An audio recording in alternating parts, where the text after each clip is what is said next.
peacocks. There are peacocks on this campus. Nice.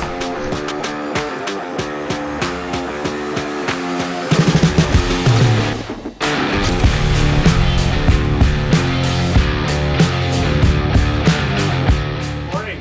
Great to see you. Welcome. When did you get? I came into Hyderabad. Is it okay? Ready? No, thanks for making it work.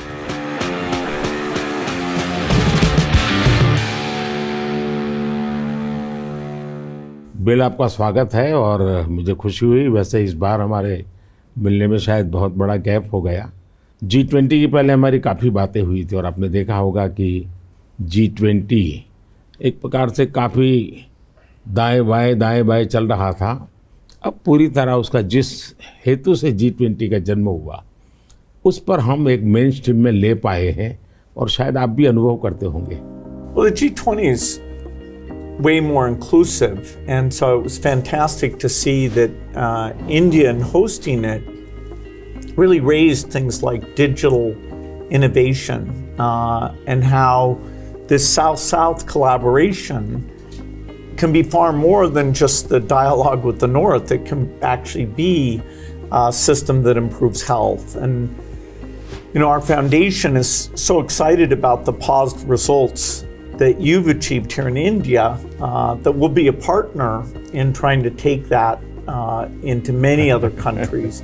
आपकी बात सही है। जब मैं Indonesia में भी G20 में गया था तो दुनिया के सभी देशों की क्यूरियोसिटी ये थी कि आपने ये डिजिटल रिवॉल्यूशन कैसे लाया है। और तब मैं उनको समझाता था, एक तो मैंने इस टेक्नोलॉजी को डेमोक्रेटाइज कर दिया है, ये किसी की मोनोपोली नहीं रहेगी, ये जनता का होगा, जनता के द्वारा होगा और जनता में जो भी उभरती हुई टैलेंट इसमें वैल्यूएडिशन करेगी वो करती चलेगी, ताकि कॉमन मैन को भी टेक्नोलॉजी पर विश्वास पैदा होना चाहिए। जैसे 10 डॉक्टर होते हैं, सब MBBS होते हैं, लेकिन एक डॉक्टर के पास ज़्यादा लोग जाते हैं क्योंकि उसका भरोसा बन गया है। In areas like digital government, India is not only adapting technology, but it's actually leading the way. What are some of the things you're excited about? Health, agriculture and education. मैंने जो आरोग्य मंदिर बना है, 2 लाख आरोग्य मंदिर, आयुष्मान आरोग्य मंदिर विलेजेस में, ये जो मेरे हेल्थ सेंटर है उनको मैं डायरेक्टली मॉडर्न टेक्नोलॉजी से बेस्ट हॉस्पिटल के साथ उनको जोड़ देता हूँ। पहले शुरू में उनको लगता था कि डॉक्टर तो है नहीं, मुझे देखे बिना कैसे बताता है, लेकिन बाद में उनको समझ आया कि टेक्नोलॉजिकल इंस्ट्रूमेंट और सैकड़ों किलोमीटर दूर बैठा हुआ डॉक्टर भी उनको सही डायग्नोसिस कर रहा है, सही एडवाइस कर रहा है। तो लोगों का कॉन्फिडेंस बढ़ रहा है। जितना बड़ी हॉस्पिटल में होता है उतना ही छोटे आरोग्य मंदिर में हो रहा है। तो ये डिजिटल प्लेटफॉर्म की कमाल है। और दूसरी पर एजुकेशन, मैं बच्चों को बेस्ट एजुकेशन पहुंचाना चाहता हूँ। टीचर की जो कमियां हैं उसको मैं टेक्नोलॉजी से भरना चाहता हूँ। दूसरा, बच्चे का इंटरेस्ट विजुअल में है, स्टोरी टेलिंग में है, तो उस प्रकार के कंटेंट बनाना, उस दिशा में मैं काम कर रहा हूँ ताकि बच्चों को लगना चाहिए। और मैंने कुछ सर्वे किया, मैंने देखा बच्चों को बड़ा मजा आ रहा है। मेरे यहाँ एग्रीकल्चर में भी मैं बहुत बड़ा रिवॉल्यूशन ला रहा हूँ और मैं माइंडसेट बदलना चाहता हूँ। In one of the themes I think India brings to technology is that it should be available for everyone, actually lifting up those who need it the most. जब मैं दुनिया में डिजिटल डिवाइड की बात सुनता था, मैं कहता मेरे देश में मैं ऐसा कुछ नहीं होने दूंगा कि डिजिटल डिवाइड हो। और डिजिटल पब्लिक इंफ्रास्ट्रक्चर ये अपने आप में बहुत बड़ी रिक्वायरमेंट है। आज मेरे यहाँ गांवों तक मैं ये डिजिटल फैसिलिटी पहुंचाना चाहता हूँ। तो मुझे लगता है वो बहुत बड़ा टारगेट ग्रुप है। महिलाएं तुरंत नई चीज़ों को स्वीकार करती है, ये मेरा अनुभव है मेरे देश में। उनके अनुकूल कौन सी चीज़ें मैं टेक्नोलॉजी में ले जाऊंगा तो वो एकदम से एक्सेप्टेबिलिटी बनती है। मैंने एक कार्यक्रम लिया है, नमो ड्रोन दीदी। इसके पीछे मेरे 2 लक्ष्य हैं। एक तो मैं भारत के गांवों में 3 करोड़ महिलाओं को लखपति दीदी बनाना चाहता हूँ, और वो भी एक गरीब परिवार से। तो मैं एक साइकोलॉजिकल चेंज करना चाहता हूँ। ये छोटी छोटी चीज़ें नहीं, बड़ी चीज़ें करनी है। दूसरा, गांव में महिलाएं मतलब यही काम करेगी, भैंस को चराएगी, गाय को चराएगी, दूध दोहेगी, नहीं। मैं उसके हाथ में टेक्नोलॉजी देना चाहता हूँ। मैं साइकोलॉजिकल चेंज लाना चाहता हूँ। गांव के सब लोगों को लगना चाहिए कि ये हमारे गांव को बदल रही है। एग्रीकल्चर को मैं आधुनिक बनाना, वैज्ञानिक बनाना, ये ज़रूरत मैं देखता हूँ। और उसी लिए मैंने ड्रोन दीदी का, और बहुत सक्सेसफुल चला। मैं ड्रोन दीदी से इन दिनों बातें करता हूँ, उनको इतनी खुशी है, वो कहते हैं हमको साइकिल चलाना नहीं आता था, आज हम पायलट बन गए, हम ड्रोन चला रहे हैं। सोचने का तरीका बदल गया है।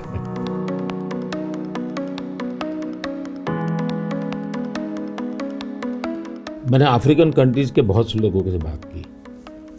मैंने उनको कहा कि मैं इसमें आपकी मदद करने को तैयार हूँ, क्योंकि ये सबको समान अवसर देता है और डेमोक्रेटाइज, ये उसका मेन पॉइंट है, उसको नहीं छोड़ सकते आप। अब आपने देखा होगा कोविड में दुनिया सर्टिफिकेट नहीं दे पा रही थी।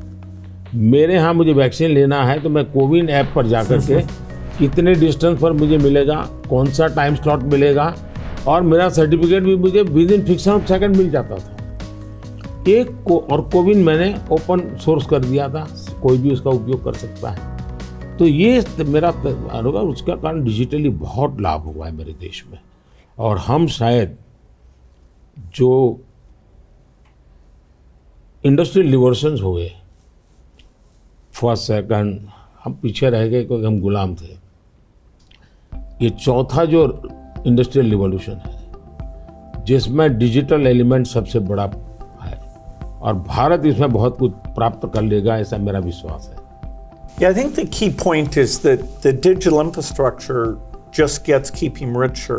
You know, a lot of people know about the identity system and the digital payment systems, and that the government, by taking virtually all the government payment programs now and digitizing those, that alone saved a lot of money and it created access on a more equal basis.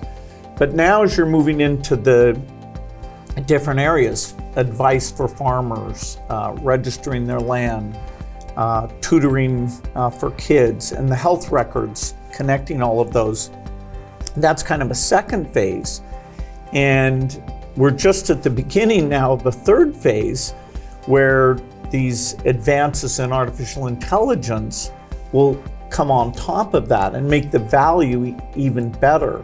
आपने सही कहा, AI का महत्व बहुत है। और मैं तो कभी कभी मजाक में कहता हूँ, हमारे देश में माँ को आई बोलते हैं, माता को बहुत से राज्यों में भाषा बोलते हैं आई। अब मैं कहता हूँ हमारे यहाँ बच्चा पैदा होता है तो आई भी बोलता है, AI भी बोलता है। वो इतना एडवांस हो गया है।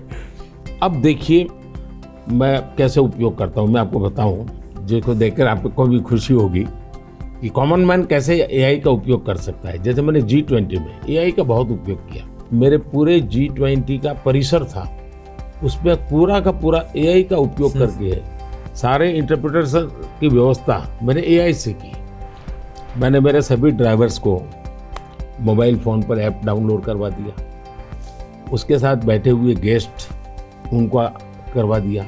मान लीजिए वो फ्रेंच भाषा जानते हैं तो ड्राइवर के पास ऐप में फ्रेंच की व्यवस्था थी, वो ड्राइवर के साथ फ्रेंच में बोलते थे, ड्राइवर अपनी लैंग्वेज में सुनता था, ड्राइवर अपनी लैंग्वेज में जवाब देता था।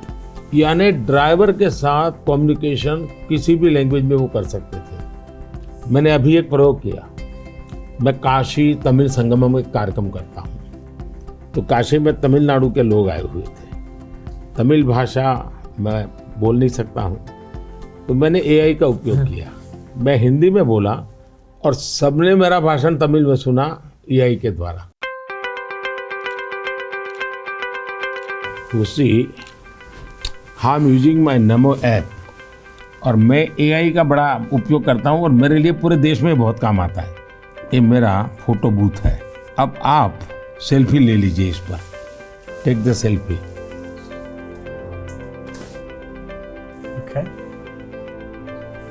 Yes. Wow. So you can see. Wow.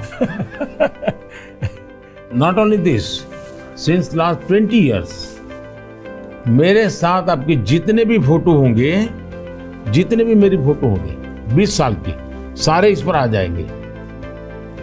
कभी और किसी पब्लिक फंक्शन में मान लीजिए आपका एक 1/10 पार्ट दिख रहा है, तो वो फोटो में भी अगर मैं दिखता हूँ और आपका 1/10 भी दिखता है, वो भी उसको वो रिकग्नाइज करके ले आता है। तो आज टेक्नोलॉजी का कैसे उपयोग हो सकता है, और मैं मानता हूँ कि इस प्रकार के प्रयोग हमें वैल्यू एडिशन करते हैं। अब पहले क्या होता था, मैं कहीं जाता था, कोई फोटो मांगता था, देते थे। आज मैं कहता हूँ भाई तुम AI पर जाओ, मेरे नमो ऐप पर जाओ, फोटो बूथ में जाओ, खुद की सेल्फी ले लो, आपके साथ मेरा जितना भी फोटो होगा कि कोने में आप खड़े होंगे तो मिल जाएगा। तो हमने थोड़ा रोजमर्रा की जिंदगी में लोगों की मदद करने के लिए उपयोग करना चाहिए। तो मेरी कोशिश होती है कि पहले उसको कंफर्ट लेवल देना, उसको लगना चाहिए हाँ यार ये तो मेरे काम का है। जब काम में होता है तो फिर उसको इनोवेशन करता है, वो नई चीजें जोड़ देता है। I'd love to hear your view on how India sees AI. अगर हम AI को एक मैजिक के टूल के रूप में उपयोग करेंगे तो शायद बहुत बड़ा अन्याय हो जाएगा। या AI का उपयोग अपने आलसीपन को बचाने के लिए मैं करता हूँ कि भाई मुझे किसी को चिट्ठी लिखनी है, मैं ड्राफ्ट नहीं करूँगा, मैं ChatGPT को कह दूंगा कि मेरी चिट्ठी ड्राफ्ट करके दे दो, तो ये गलत रास्ता है। मुझे तो ChatGPT के साथ कंपटीशन करना चाहिए, मैंने उसके साथ लड़ाई लड़नी चाहिए कि नहीं तुम ठीक नहीं कर रहे हो, तुम ये शब्द की जगह ये क्यों नहीं लाए, तो मैं AI से आगे जाने की कोशिश करूँ। अब जैसे हमारे यहाँ बहुत सारी लैंग्वेजेज हैं, बहुत सारी बोलियां हैं, मैं AI को कहता हूँ आप इन बोलियों को पकड़िए। मेरे एस्ट्रोनॉट्स को इंट्रोडक्शन के लिए गया था, तो हमारे एस्ट्रोनॉट्स किस प्रकार से काम करने वाले थे, तो रोबोट से मैं बात कर रहा था। मैंने रोबोट से काफ़ी बातें की और मैंने देखा कि मैं अलग अलग टोन में बोलता था, थोड़ा लहजा बदल के बोलता था, और मैं देख रहा था कि वो मुझे प्रॉपर रिस्पॉन्ड कर रहा था। फिर मैंने उसका नाम बदल करके पूछने की कोशिश की, तो फिर उसने रिस्पॉन्ड नहीं किया। तो मैंने कहा आपका AI, मैंने 3 मिनट 4 मिनट बात किया, अभी तक वो मेरी आवाज़ को रिकॉग्नाइज नहीं कर पाया। जब तक मैं उसका नाम नहीं बोलता हूँ वो मुझे रिस्पॉन्ड नहीं कर रहा। मैं वो चाहता हूँ कि मेरे आवाज़ को सेंस करे, और भले ही मैं उसका नाम न बोलूँ लेकिन वो मेरे से बात करे। तो उन्होंने कहा ठीक है, विल डू दिस। तो मैं हर बार नई चैलेंज देता रहता हूँ। Yeah, it's early days in AI, and I think everyone who uses it, in the same day you're surprised at how good it is, and you're also surprised at how bad it is. It'll do things you think are hard, and then it'll fail to do some things you think are easy. I started my trip here in Hyderabad, which was a nice occasion because Microsoft is celebrating 25 years in the country, and that's been such a fantastic experience. So I was definitely challenging the team there. Hey, we have to make the accuracy better. And for now, it's like a co-pilot.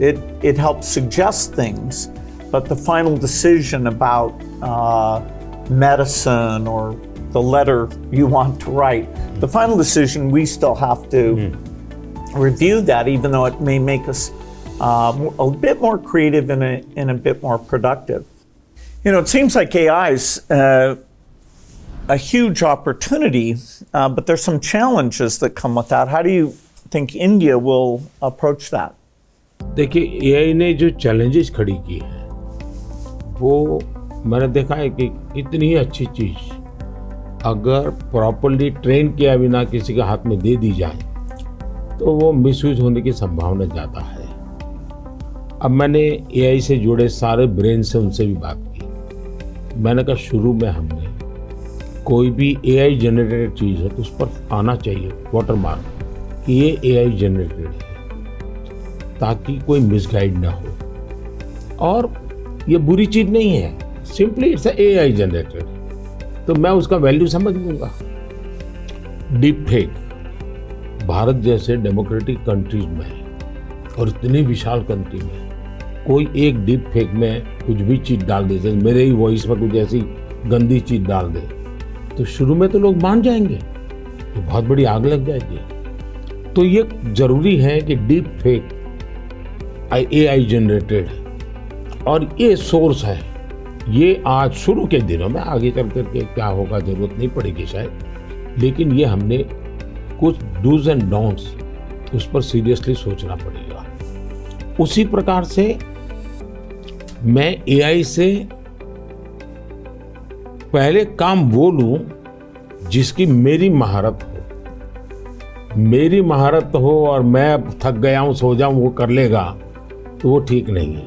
जैसे हम कह देते कि भाई तुम 5 बजे उसको phone लगा देना, तो AI कर देगा, या मैं कह दूंगा कि मेरा वो गाना मुझे सुना दो, तो कर देगा।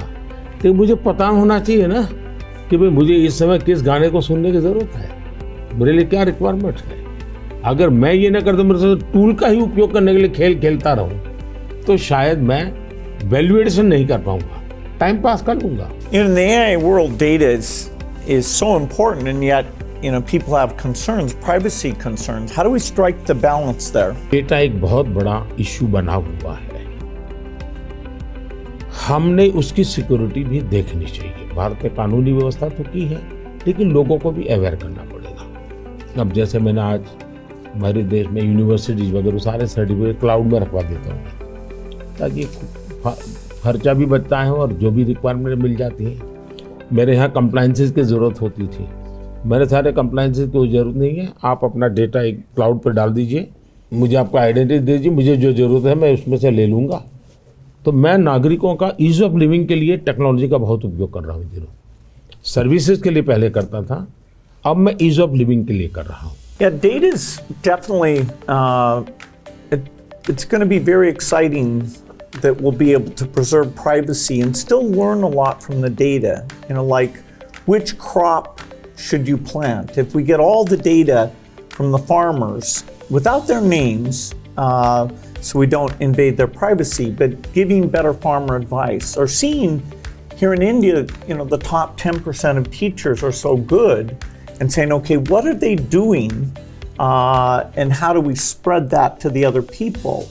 Or even if there's some new nutrition approach, sometimes it works and sometimes not. And so because you have the medical record, the ability to kind of track and say, okay, this is working very well, or this isn't, we can be a lot smarter without threatening individual privacy.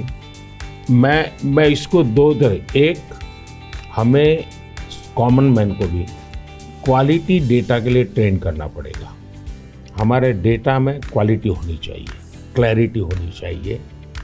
दूसरा, data owner को मालूम होना चाहिए कि जो मेरे से data मांग रहा है वो किस काम के लिए मांग रहा है। अगर वो उसके साथ एग्रीमेंट करके उसमें से कमाई करना चाहता है तो उसको अलाउ करना चाहिए कि और पहला, उसको प्रायोरिटी रिसर्च के लिए होनी चाहिए। रिसर्च के डेटा की वैल्यू ज़्यादा ना हो, ताकि वरना रिसर्च बहुत महंगा हो जाएगा। और रिसर्च करने वाले इंस्टीट्यूट ने भी उसको एश्योरेंस देना चाहिए कि तेरे डेटा का मैं जो उपयोग कर रहा हूँ वो इसी काम के लिए होगा, ये ग्लोबल गुड के लिए है, कॉमन मैन के गुड के लिए। तो मैं मानता हूँ दुनिया में कोई भी व्यक्ति इनकार नहीं करेगा। I think it's interesting that some of these digital systems create efficiency by getting rid of the middleman, and that's super beneficial.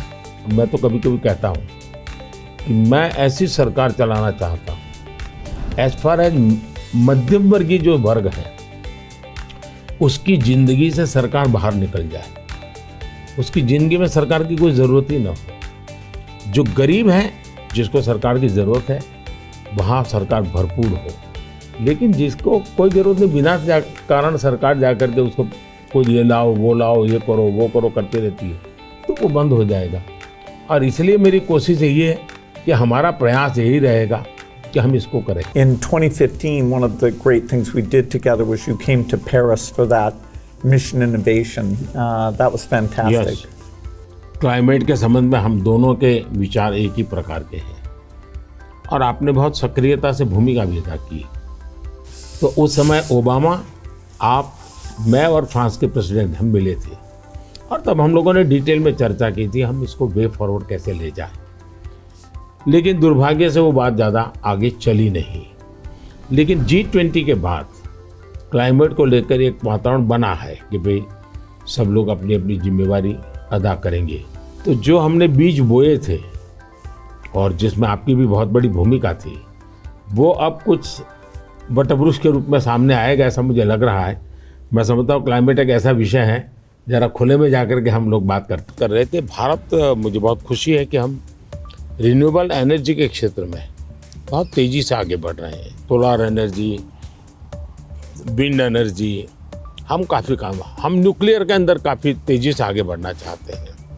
उसी प्रकार से ग्रीन हाइड्रोजन को हम बहुत तेज़ी से आगे बढ़ना चाहते हैं। मैं तमिलनाडु में था तो हमने एक हाइड्रोजन से चलने वाली बोट मैंने वहाँ से रवाना की, जो काशी में मेरे जो टूरिस्ट आते हैं उनके लिए ये एनवायरनमेंट फ्रेंडली, पॉल्यूशन फ्री ये बोट काशी से अयोध्या के लिए चलाने के लिए मैंने सोचा है, ताकि क्लीन गंगा की मेरी जो मूवमेंट है उसको भी मदद मिलेगा, एनवायरनमेंट कॉन्शियस सोसाइटी के लिए भी वहाँ से एक मैसेजिंग होता रहेगा।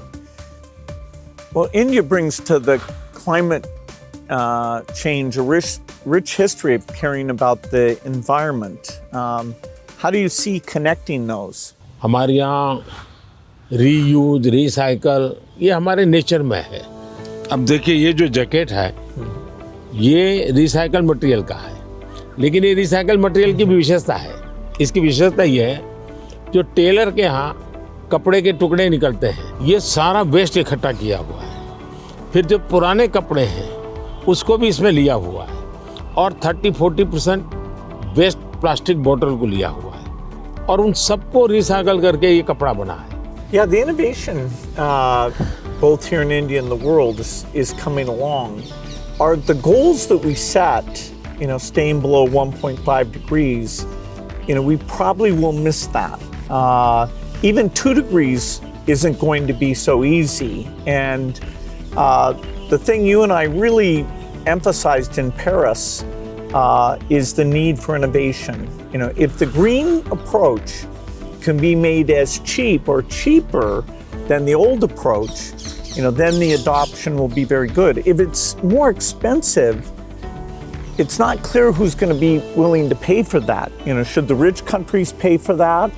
It's not fair to tell India to slow down, building basic infrastructure just because the West had those emissions. But you'll have to have some adaptation because there will be some warming, particularly which farmers will have to take into account. मुझे लगता है कि हमने 2-pronged strategy की तरफ जाना चाहिए। एक तो है इनोवेशन, और इनोवेशन में हमारी जो रिक्वायरमेंट्स हैं वो क्लाइमेट फ्रेंडली कैसे हो, नेचर फ्रेंडली कैसे हो, उसमें इनोवेशन हो।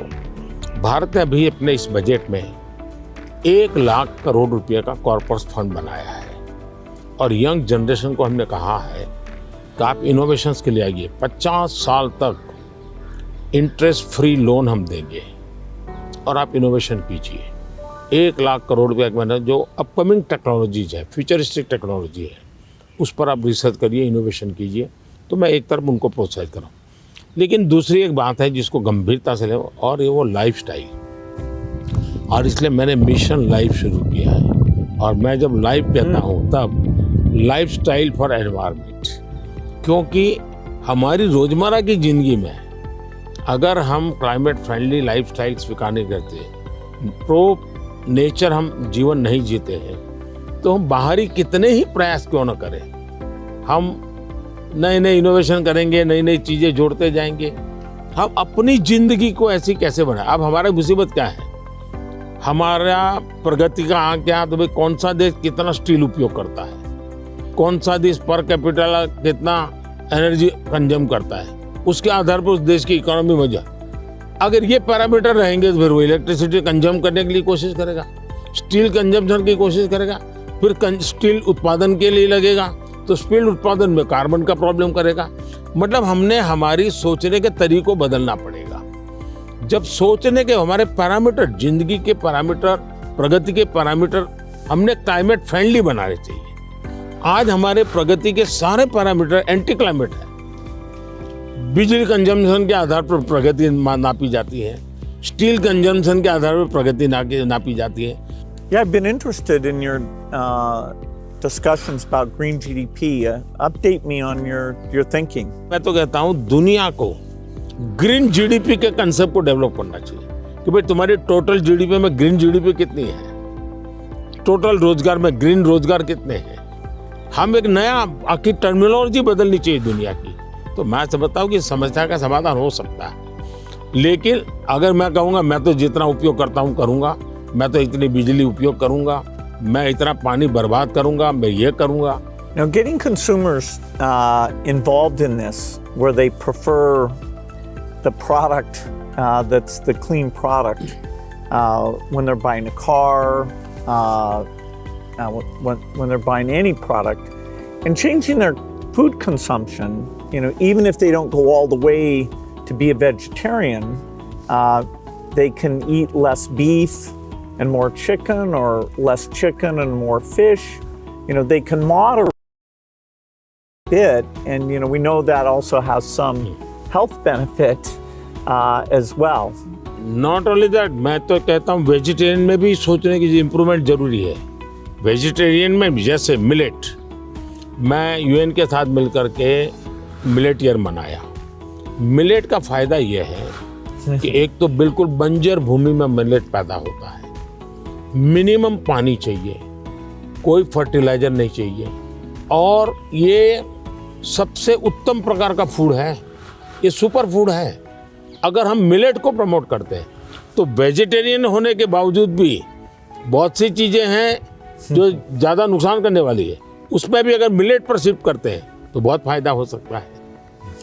Yeah, when I was in Odisha, they were talking about how millet had been popular a long time ago, and then it came out of favor, and now there's a joint program with the foundation and the government. It's coming back up, and they even took me to some shops where the women were there showing these very nutritious, and actually they tasted good to me, millet crops. So that's a good message for the world. मैं देख रहा हूँ जी, millet में इतना बढ़िया production आना शुरू हो गया, अच्छी अच्छी कंपनियां मिलेट प्रोडक्ट में आ गई, और एक प्रकार से उसका वैल्यूएशन हो गया। मैं और कॉमन अब फैशन हो गई। हमारे यहाँ 5 स्टार होटल में जाइए तो मिलेट का मेनू अलग देते हैं, नॉर्मल वेजिटेरियन फूड का मेनू अलग देते हैं, और ज़्यादातर लोग मिलेट मेनू और उसके कारण मेरे छोटे किसान की इनकम भी बढ़ी है और पानी बहुत बचत हो रही है, तो बहुत बड़ा फायदा होने लगा है। Well, during the pandemic, you know, it was fantastic that the vaccines got invented, and India made a lot of those. Sadly, in many countries, the fear of vaccination and even rumors about vaccines became a big problem. And you had actually very little of that here in India. So I'm curious, how did you manage the communication, and why do you think it came out better here? मैंने virus के खिलाफ ये लड़ाई जो है, ये हम सबकी है, ये लोगों को प्रशिक्षित करने पर बल दिया। ये वायरस वर्सेस गवर्नमेंट नहीं है, ये लाइफ वर्सेस वायरस की लड़ाई है। ये पहली मेरी फिलॉसफी थी। दूसरा, मैं डे 1 से कम्युनिकेट करने लगा सबसे डायरेक्ट, मेरे देश के लोगों से बात। मैं खुद सारे प्रोटोकॉल पब्लिकली फॉलो करने लगा, सब चीजें पब्लिकली मैं उदाहरण के रूप में जाने लगा लोगों के सामने। फिर मैंने कहा भाई ताली बजाओ, थाली बजाओ, दिया जलाओ। हमारे देश में इसकी बड़ी मजाक करने के प्रयास हुआ, लेकिन मुझे लोगों को विश्वास में लेना था कि भाई हमें ये लड़ाई साथ लड़नी है। जब ये विश्वास बन गया कि हमें अपनी जिंदगी बचानी है और औरों की जिंदगी बचे इसमें मदद करनी है, तो एक प्रकार से मास मूवमेंट बन गया। और उसके कारण मुझे बाद में जो भी चीज कहता था देशवासियों को, वो मुझे मदद करते। फिर मुझे क्वेश्चन नहीं करते थे कि मास्क लगाना चाहिए कि नहीं लगाना चाहिए, उनको लगता था। और लोग भी एक दूसरे को कहते थे मास्क लगाओ। तो ये जन आंदोलन बन गया। एंड डेमोक्रेटिक वे में डंडे से काम नहीं होता है। आप लोगों को एजुकेट कीजिए, उनको कन्विंस कीजिए और उनको साथ लेकर के चलिए। ये मेरा बहुत बड़ा अभियान रहा और उसके कारण मुझे वैक्सीन में बहुत बड़ी सभा, किसी ने मुझे रोका नहीं। आर्थिक रूप से मुझे बहुत बड़ा बोझ आया क्योंकि मुझे वैक्सीन बनाने में रिसर्च करनी थी। फिर विश्वास दिलाना था कि यही वैक्सीन चलेगी, कि मैं खुद सबसे पहले वैक्सीन लेने लग गया। और मेरी 95 एज की मेरी माँ थी उस समय। मेरी माँ ने भी पब्लिकली वैक्सीन लिया, तो मैंने उदाहरण करके दिखाया, तो लोगों को भरोसा पड़ा कि भाई ये जिंदगी बचा सकती है। आने वाले दिनों में मैं सर्वाइकल कैंसर को लेकर के, खास करके बच्चियों के लेकर, मैं भारत में इस बार बजट में हमारी जो साइंटिस्ट हैं उनको बजट देना चाहता हूँ। और मैं उनको कहना चाहता हूँ इसमें भी आप लोकल रिसर्च कीजिए, वैक्सीन बनाइए और बहुत ही कम पैसों में मैं मेरे देश की सभी बच्चियों का वैक्सीनेशन करूँ और किसी भी बच्ची को कैंसर की संभावना ही न रहे वो स्थिति पैदा करूँ। उस दिशा में इन दिनों मैं काम कर रहा हूँ। जब मेरी नई सरकार बनेगी तो मैं सबसे पहले उस दिशा में काफ़ी पैसे रिसर्च में लगाना चाहता हूँ ताकि मेरी बच्चियों की ज़िंदगी बचे। मैं एक इंटरेस्टिंग बात बताना चाहता हूँ। सरदार वल्लभ भाई पटेल 1930 के आसपास अहमदाबाद म्यूनिसिपल कॉरपोरेशन, उस समय नगर पालिका होती थी, उसके मेयर थे। और उस समय एक एपिडेमिक की स्थिति पैदा हुई, वैक्सीनेशन करवाना था। कुछ लोगों ने रिलीजियस कारणों से उस समय वैक्सीन लेने से मना कर दिया, रेजिस्ट किया। तो सरदार वल्लभ भाई पटेल ने बड़ा कड़ाई की और कंपल्सन किया कि भाई मुझे सारे की ज़िंदगी बचानी है।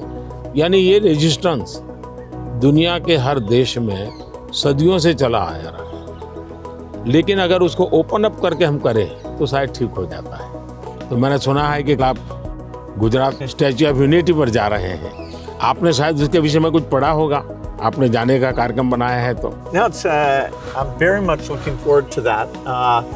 You know, I understand it's quite grand, much bigger than the Statue of Liberty. So that'll be fun to see. And also to meet some of the women's groups there and hear how they've gotten involved in tourism or how they see all the work that they do. इसकी बड़ी interesting story है, background information मैं आपको देना चाहूँगा। सरदार वल्लभ भाई पटेल की विशेषता ये रही थी, भारत को एक करने में उन्होंने बहुत बड़ी भूमिका निभाई थी, यूनिटी में बहुत बड़ा रोल किया।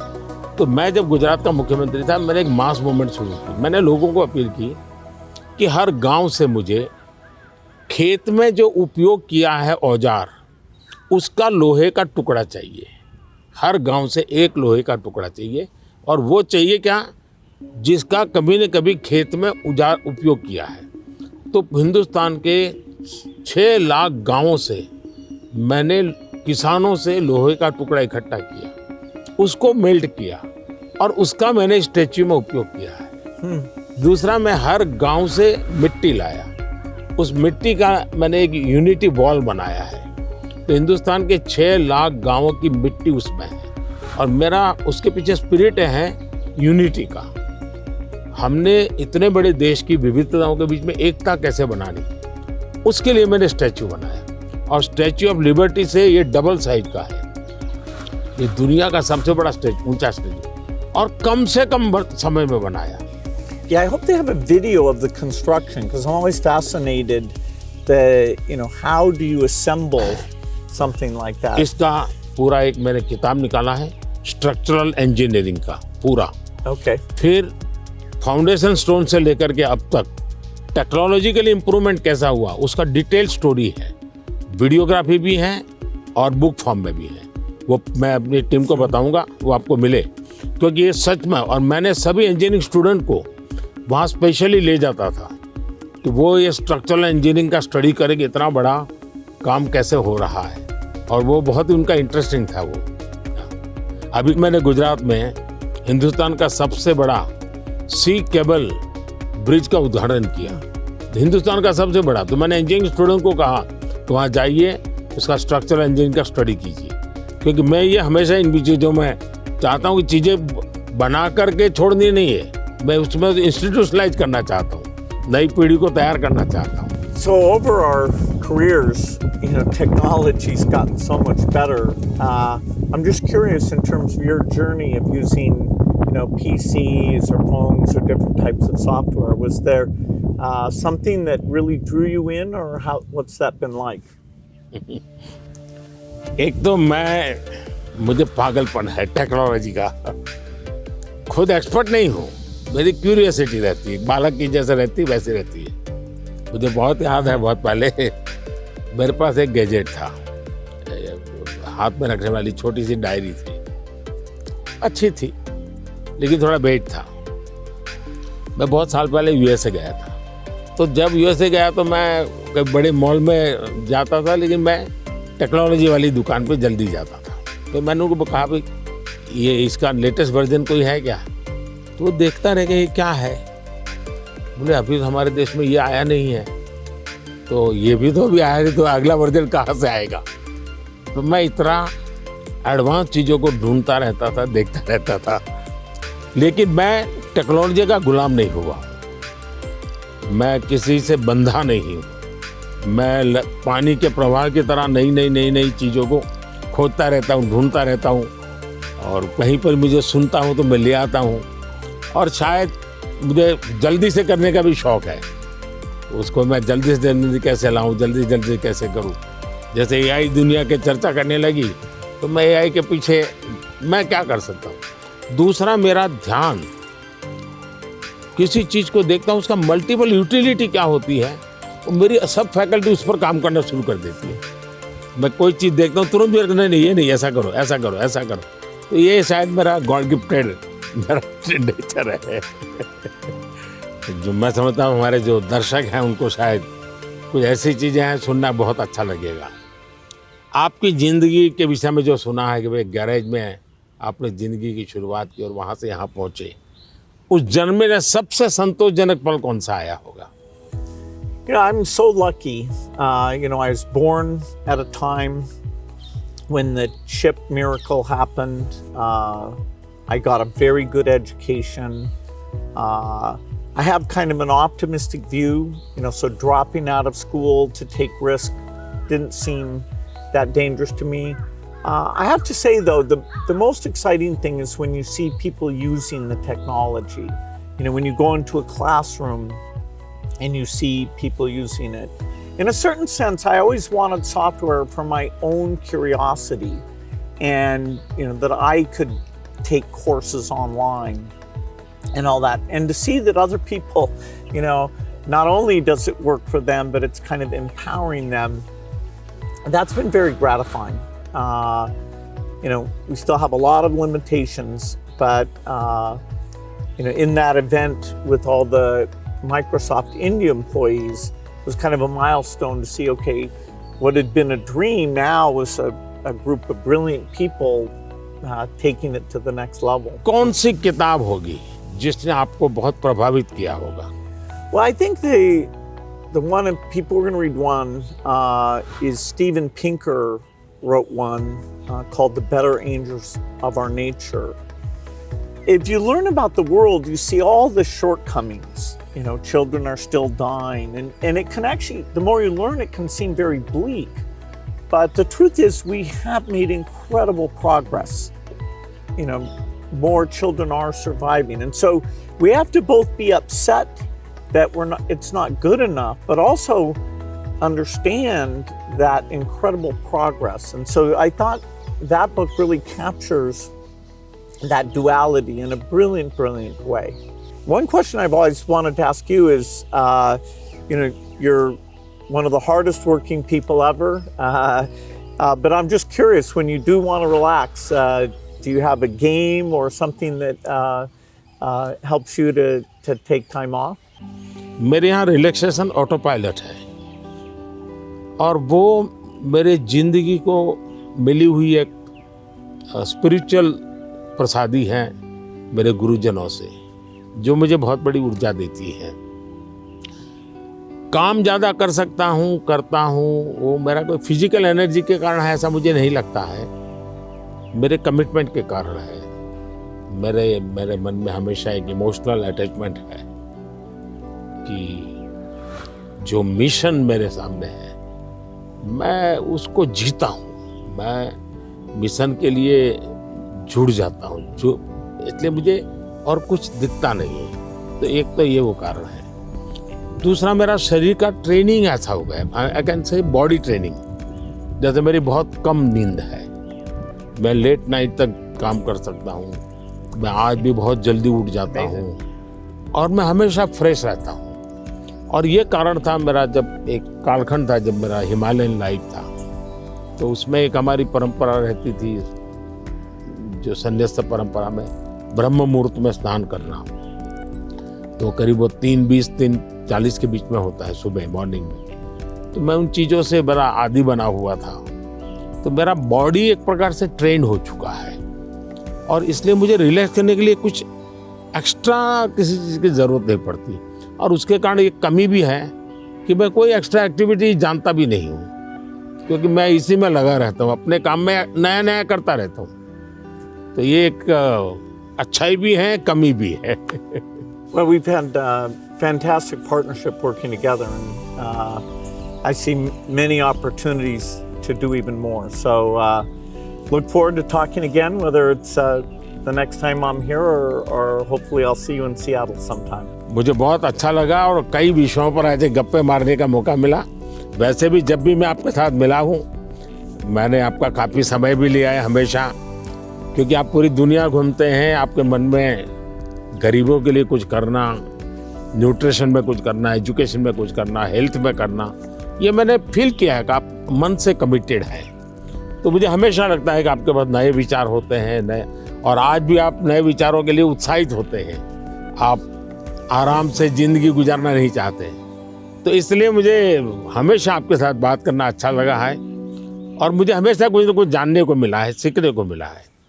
और मैं सोच भी नहीं सकता हूँ कि आपका राजनीति से कोई लेना देना नहीं है, मैं पूरी तरह राजनीति में डूबा हुआ व्यक्ति हूँ, लेकिन हमारे बीच में ऐसी वेवलेंथ है कि हम दोनों अगर साल में 4-6 बार नहीं मिलते तो कभी महसूस होती है। लेकिन आज आए, आप समय निकाला, मुझे बहुत अच्छा लगा, मैं आपका बहुत आभारी हूँ। Thank you. Thank you. Sir, thank sir, thank you, thank you.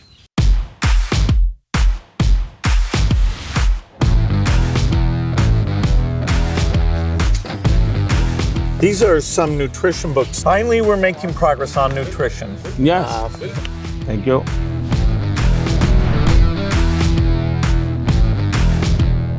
Tamil Nadu में थूटीकोटी, वहाँ पर ये मोती बनाते हैं और एक प्रकार से पर्ल सिटी के रूप में जाना जाता है। बहुत बड़ा काम वहाँ के फिशरमैन करते हैं। मैं गया था, मैंने सोचा आज आपको ये दिखाऊंगा भी और आपके लिए ले जाऊंगा। Very generous. Thanks so much. Bharat में वैसे टेराकोटा एक बहुत पुरानी परंपरा है, लेकिन ये तमिलनाडु का आर्ट है। ये बहुत पॉपुलर होता है, मंदिरों में रहता है, घरों में भी रहता है, पूजा के लिए भी इसी प्रकार की विशेष चीज़ें बनाते हैं वहाँ। ये हैं पश्मीना स्क्राफ्ट है और ये हमारे यहाँ बहुत ही पॉपुलर है कश्मीर में। ये केसर है, ये भी कश्मीर का है। सारा किसानों का ये पूरा वैल्यू एडिशन होता है और बहुत ग्लोबली एक्सपोर्ट होता है। ये हमारे यहाँ वोकल फॉर लोकल मेरा एक मूवमेंट चल रहा है और दूसरा मेरा 1 डिस्ट्रिक्ट 1 प्रोडक्ट, इसको मैं बहुत प्रमोट कर रहा हूँ। मैं कहीं भी विदेश जाता हूँ, मेहमानों को कुछ देना है तो किसी डिस्ट्रिक्ट के लेकर जाए, उस डिस्ट्रिक्ट के लोग प्राउड फील करते हैं। ये दार्जिलिंग चाय है, ये नीलगिरी चाय, और मैंने देखा आपने चाय पे चर्चा की। That was fun. Yeah. और ये सारी 1 डिस्ट्रिक्ट 1 प्रोडक्ट में बहुत ही पॉपुलर हो रहा है आजकल। तो मैं चाहूँगा ये सब आपको, मेरी यादें आपके साथ रहें। Yes, you're very generous. I look forward to that. It'll remind me of Thank you. our time together. Thank you. Thank you.